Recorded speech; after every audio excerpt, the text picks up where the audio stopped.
आज के इस लेक्चर में हम लोग समझेंगे कि किसी भी केमिकल रिएक्शन को कैसे बैलेंस किया जाता है।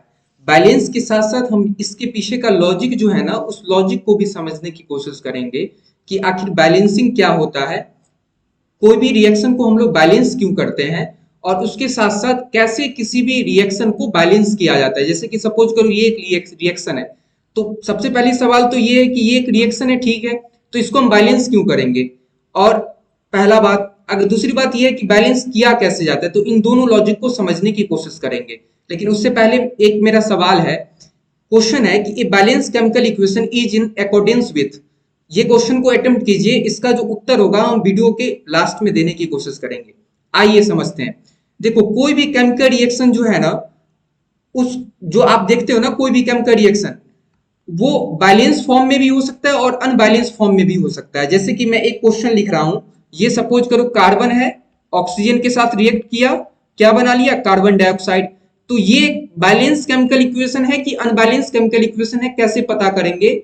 और उससे भी बड़ा सवाल कि करते क्यों है बैलेंसिंग, ये सबसे बड़ा सवाल। आइए समझते हैं। देखो, एक लॉ है, क्लास 9th में आप पढ़े होंगे, कंजर्वेशन ऑफ मास।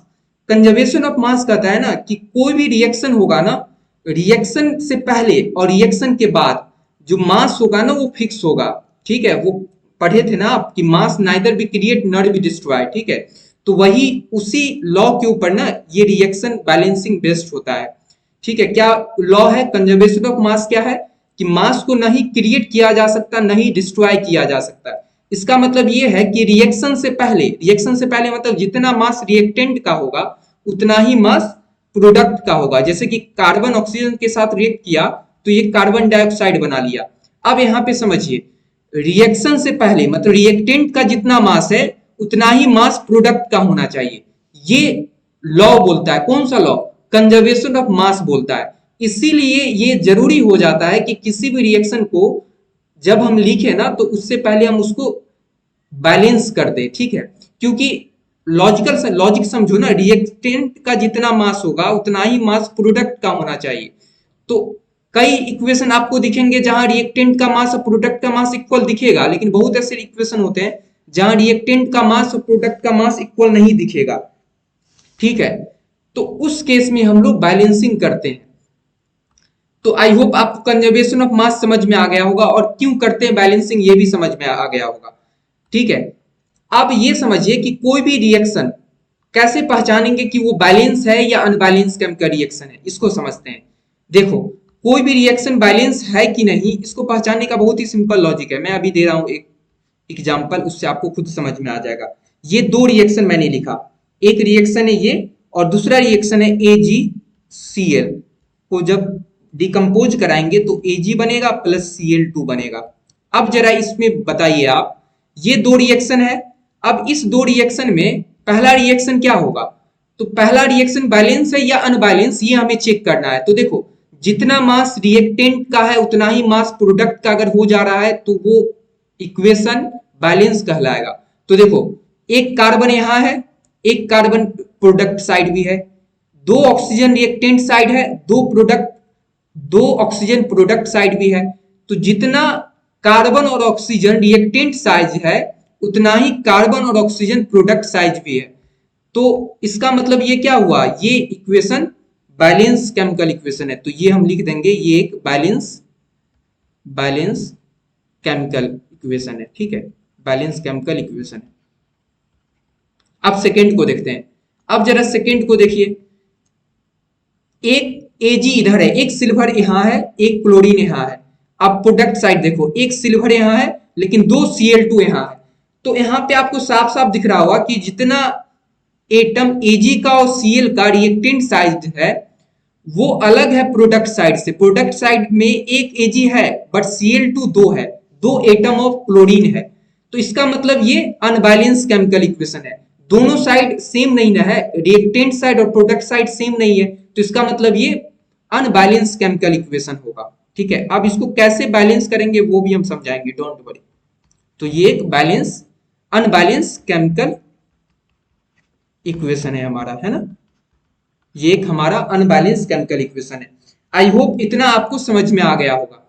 अब देखो, अब मैं आपको कुछ क्वेश्चन दे रहा हूं, इस क्वेश्चन को जरा करके बताइएगा कि कैसे बैलेंस करेंगे। जैसे कि अभी मैं एजी लिया था, ठीक है, एजी सीएल, इसको मैंने डिकम्पोज कराया, एजी बना और सीएल टू बन गया। तो ये कौन सा इक्वेशन है? अनबैलेंस केमिकल इक्वेशन है। तो अनबैलेंस केमिकल इक्वेशन है, तो इसको बैलेंस कैसे करेंगे? तो देखो बहुत ही सिंपल है, आप काउंट करो हिट एंड ट्रायल मेथड। हालांकि कई मेथड होते हैं जो 11 12 में आप पढ़ेंगे, लेकिन 10th में हिट एंड ट्रायल मेथड ही होता है, तो वो मैं समझाने की कोशिश करता हूं। आप सबसे पहले काउंट करो कि कितना एटम एजी का है और कितना एटम सीएल का है। तो एक एटम एजी और एक एटम क्लोरीन का है, इधर एक एटम एजी का है, दो एटम सीएल का है। तो आप यहां साफ साफ आपको दिख रहा होगा कि Cl2 प्रोडक्ट साइड ज्यादा है। तो जब Cl2 प्रोडक्ट साइड ज्यादा है तो इधर भी हम 2 से मल्टीप्लाई कर देंगे, इधर भी आप 2 से मल्टीप्लाई करो। अब देखो, अब रिएक्टेंट साइड भी दो एटम है क्लोरीन का और प्रोडक्ट साइड भी दो एटम है क्लोरीन का, तो इक्वल हो गया ना। क्लोरीन को हमने बैलेंस कर दिया, देखो रिएक्टेंट साइड भी क्लोरीन दो और प्रोडक्ट साइड भी क्लोरीन दो, तो इस तरीके से हमने इसको बैलेंस कर दिया। अब आप नेक्स्ट देखो क्या, अब देखो जब मैंने 2 से मल्टीप्लाई किया ना तो सिल्वर एटम बदल जाएगा, इधर दो अब सिल्वर एटम हो गया, इधर एक ही सिल्वर एटम है। तो अब हम क्या करेंगे, अब फिर प्रोडक्ट साइड 2 से मल्टीप्लाई कर देंगे। अब आपको साफ साफ दिख रहा होगा कि ये जो इक्वेशन है ना वो बैलेंस हो गया। यहां देखो आप, दो सिल्वर एटम दो क्लोरीन एटम, प्रोडक्ट साइड भी देखिए दो सिल्वर एटम दो क्लोरीन एटम। तो इसका मतलब ये जो हमारा इक्वेशन है वो एक बैलेंस केमिकल इक्वेशन हो गया। अब हमने इसको अनबैलेंस से बैलेंस बना दिया, बैलेंस इक्वेशन बना दिया, है ना। तो इस तरीके से आप बता सकते हो। एक और उदाहरण लेते हैं, उसको समझने की कोशिश करते हैं। जैसे कि देखो नेक्स्ट, सपोज करो जिंक है, उसको हम H2SO4 के साथ रिएक्ट करवाते हैं, ठीक है। जिंक को H2SO4 के साथ जब रिएक्शन कराएंगे तो ये बना लेगा zinc sulphate plus H2 gas release हो जाएगा, है ना। अब बताओ क्या ये बैलेंस केमिकल इक्वेशन होगा? तो बैलेंस होगा कि नहीं पहले चेक करो।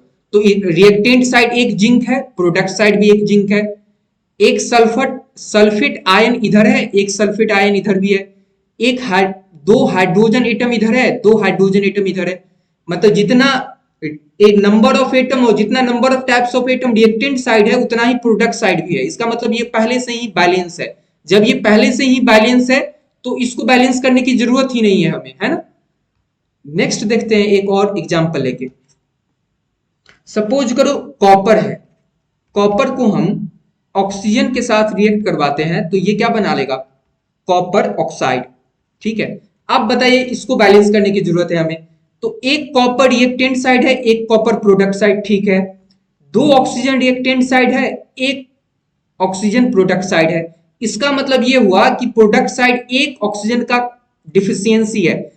अगर प्रोडक्ट साइड भी एक एटम और एक्स्ट्रा हो जाए ना तो कंजर्वेशन ऑफ मास जो लॉ है वो सही हो जाएगा, यहाँ पे अप्लीकेबल हो जाएगा।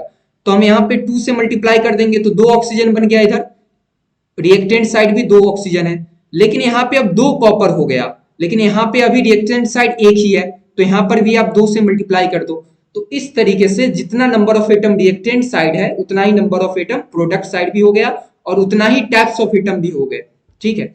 तो इस तरीके से किसी भी रिएक्शन को आप इजिली बैलेंस कर सकते हो। आई बात समझ में? जब भी नंबर ऑफ एटम और types of atom reactant side और प्रोडक्ट साइड इक्वल होगा तो हम बैलेंस केमिकल इक्वेशन बोल देंगे, और अगर अनइक्वल है तो अनबैलेंस केमिकल इक्वेशन बोल देंगे। आई बात समझ में? अब नेक्स्ट है, अब एक और कंसेप्ट को समझने की कोशिश करो। अब जरा विचार कीजिए आप कि कोई रिएक्शन अगर मैं लिखता हूं, ठीक है, मैं एक रिएक्शन लिख रहा हूं। सपोज करो ये रिएक्शन है, कार्बन डाइऑक्साइड को मैंने H2 गैस के साथ रिएक्शन कराया तो ये बन गया C6H12O6 plus O2 gas release हो जाएगा। चलो इसको भी पहले बैलेंस कर लेते हैं, है ना। तो इसको जब हम बैलेंस करेंगे ना तो यहाँ पे ये यहाँ पे 6 आ जाएगा और यहाँ पर भी 6 आ जाएगा। आप काउंट कर करके करना, हीट एंड ट्रायल मेथड को अप्लाई प्रॉपर ढंग से करना, हो जाएगा।